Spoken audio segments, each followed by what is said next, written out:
Hi guys, thank you all for tuning into Big Mama Story Time. Story time!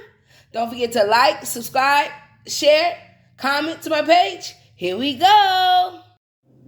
Hi guys, thank you all for tuning into Big Mama Story Time on today. Today I will be reading to you guys a Disney's Christmas stories.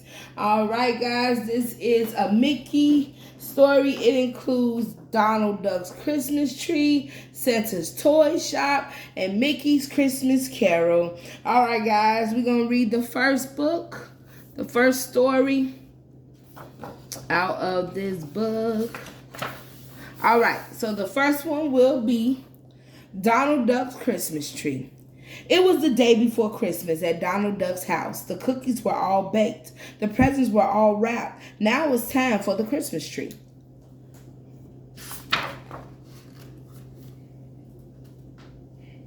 Donald put on his coat and cape and mittens. He picked up his sharp, shiny axe. "Come along, Pluto," he called. "We're going to the woods to find our Christmas tree." Pluto came on the run, and off they went into the snowy woods. Now, deep in those woods in the sturdy fir tree lived two merry chipmunks, Chip and Dale.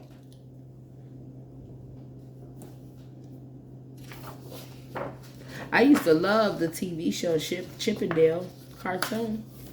They were getting ready for Christmas too. They had found a tiny fig tree standing in the snow near their own sturdy home. They were trimming it with berries and chains of dry grass when Donald and Pluto came along. The chipmunks heard Donald come whistling through the woods. Then they saw Pluto prancing at his side. They scampered home to safety. At least they thought that they were safe. But what was this?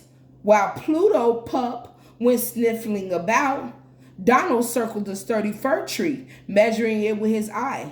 "This is just the tree for us," Donald said, and Pluto Pup agreed. So Donald went to work with his sharp, shiny axe.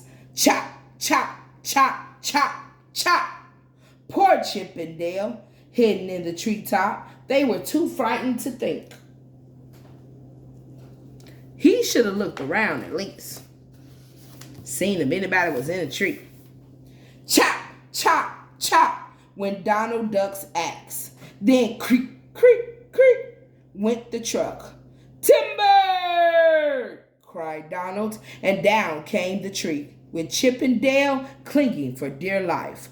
"Come on, Pluto," called Donald. "Let's take our tree home." So home through the woods went Donald Duck, whistling as he trampled along, dragging the fir tree. And in the branches sat Chip and Dale, having a very nice ride. Look at them. They having fun. They don't even notice it. Back turned to them and everything. Donald set up the tree in his living room as soon as he got home. "There," he said. "Now we will trim our tree." Donald bought out boxes of ornaments. Look at Chip and Dale in the tree still. From their hiding place up in the branches, Chip and Dale looked on. They watched Donald loop long strings of colored lights over the branches of the tree. And he still didn't notice them. Done did the whole tree and still didn't notice them. They watched him hang bright colored balls, golden, red, and blue. And Pluto Pup helped where he could. "There," said Donald when the job was done. "Doesn't that look fine?" "Bow wow," said Pluto proudly, and it was indeed a beautiful Christmas tree. "Now I'll pile the presents under the tree for Mickey and Minnie and the rest," said Donald. "You stay here." "Bow wow," said Pluto, and he sat down to admire the Christmas tree. I wonder if Pluto gonna notice it then. As soon as Donald was out of sight, Chip and Dale appeared. They danced on the branches till the needles quivered. "Grrr," growled Pluto disapprovingly. But Chip and Dale did not care. Chip just picked off a shiny ball and threw it at Pluto Pup. Pluto caught it in his paws. "Grrr," he growled crossly again. Uh-oh. Then Dale picked off a ball and threw it at Pluto too. Pluto jumped and barely caught it in his teeth. Just then, in came Donald Duck. "Pluto!" he cried. "Bad dog!" He thought Pluto had been snatching balls from the tree. Poor Pluto. He lifted the branches, but not a sign of Chip or Dale could he see. "Now, be good," said Donald, "while I bring in the rest of the presents." So away went Donald again. No sooner was Donald out of sight than Chip and Dale appeared. Out they came, dancing down the branches, those naughty young chipmunks. Plunk! Chip's head went through a colored ball. Dale laughed and laughed at the funny sight Chip made, dancing with the big round golden head.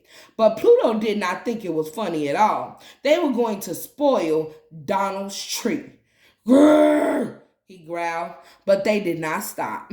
So Pluto got set to jump. "Pluto!" cried Donald Duck from the doorway. "What is the matter with you? Do you want to ruin the tree?" Pluto like, "I'm not trying to ruin it though."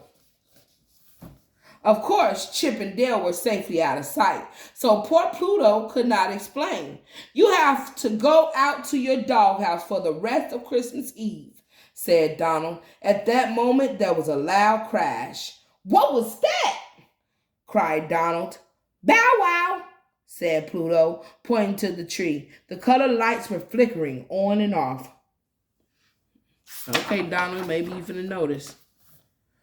"What's this?" cried Donald Duck.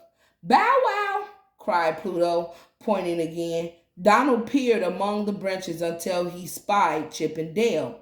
"Well, well," he said, chuckling as he lifted them down. "So you're the mischief makers. And to think I blamed poor Pluto pup. I'm sorry, Pluto boy."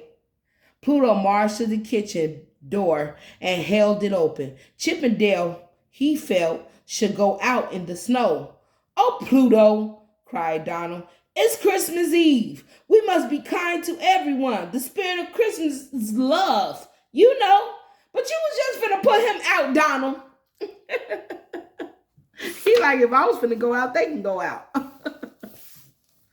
So Pluto made friends with Chip and Dale. They said they were sorry in chipmunk talk. And when Mickey and Minnie and Goofy came along caroling, they all agreed that this was by far their happiest Christmas ever. All right, guys. That was Donald Duck's Christmas tree. All right, guys. Thank you all for tuning in to Big Mama Storytime. If you like this video, please don't forget to hit the like, subscribe, and share this page. All right, bye, guys. Bye.